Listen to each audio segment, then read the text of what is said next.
Canada 0, Morocco 3. I predicted a Morocco win, but I thought the game would have been a lot closer than it was. Canada missed a massive opportunity here to upset Morocco, who became the first African team to make it to back-to-back quarterfinals of the World Cup.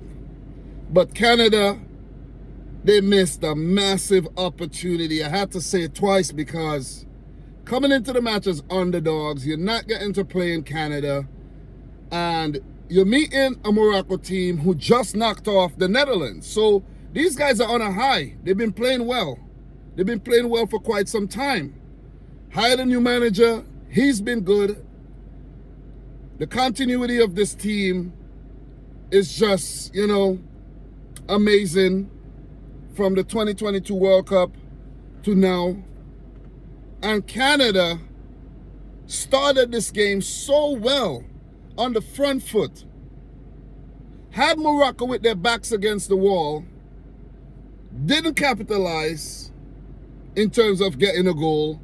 And then to make matters worse for Morocco, their big man up top, their star player, Ismail Saibari, went down injured, had to be subbed off. But as soon as Rahimi came on, I'm like, Rahimi's been pretty decent for the World Cup so far.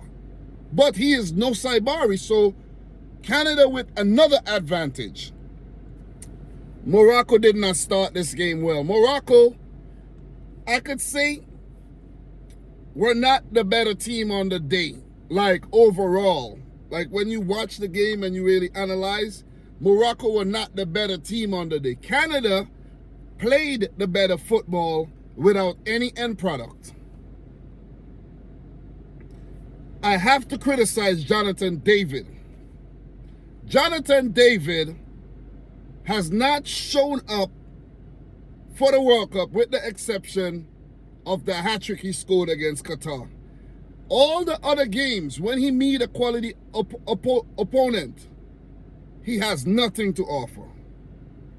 He's Canada's all-time highest goal scorer in international football. And I got to go back and check the stats. That looked like some stat pattern there, because who did he get all those goals against? Was it all these weaker CONCACAF teams? Bahamas and Montserrat and, Nicaragua and them teams? Because Canada's played 5 games. 5 games. And this dude did not show up in 4 of those matches. How he kept his place is basically on reputation. He should have been dropped. He should have been dropped. Players like Tajon Buchanan has been ass for the whole World Cup. And that's the perfect word. Ass. Olawashe, trash. Kyle Larin, I know he popped up, scored some goals, helped Canada out, but after that, trash.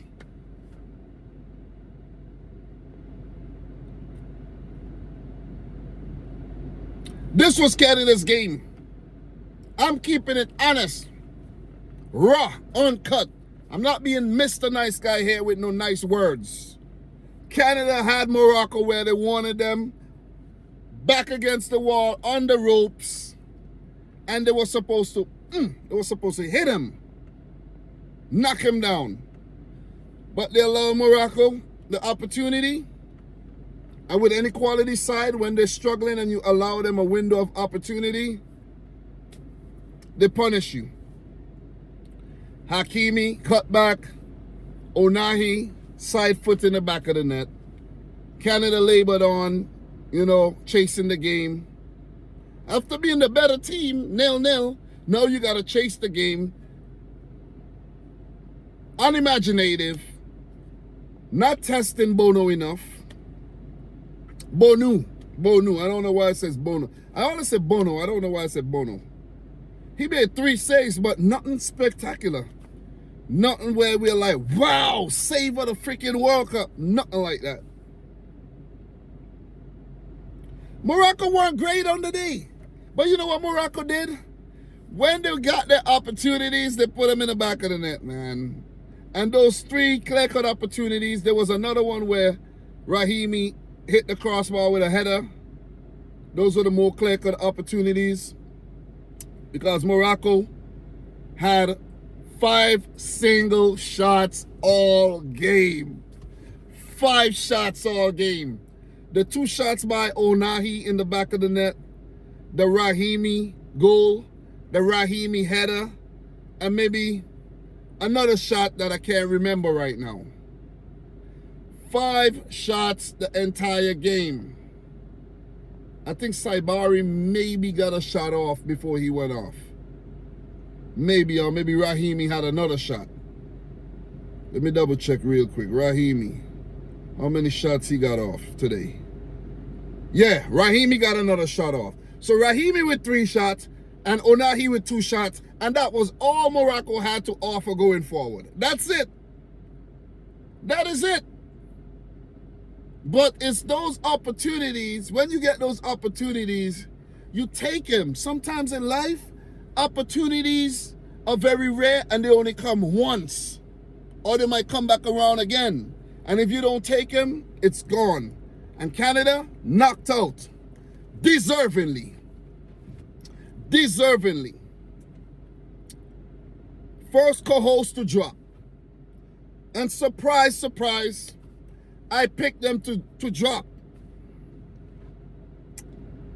I'm not holding back anything here. CONCACAF team, I live in the CONCACAF region, but it doesn't mean that I'm gonna be sympathetic and show empathy here for a team that went out there and didn't handle business.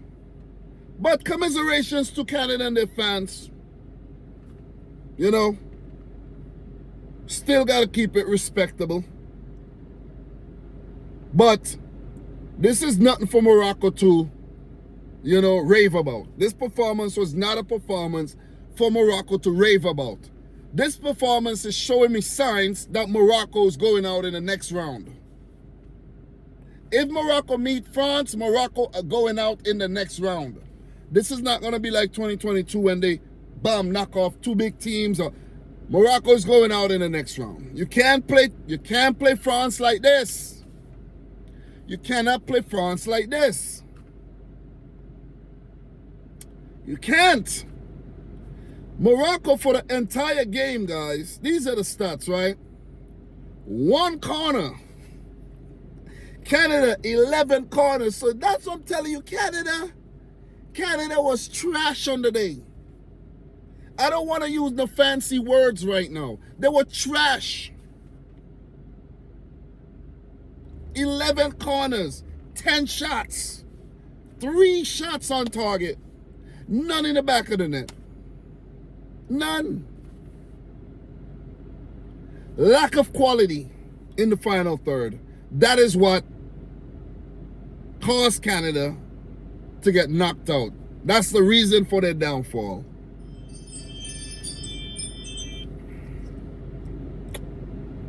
Paraguay play France in a couple hours.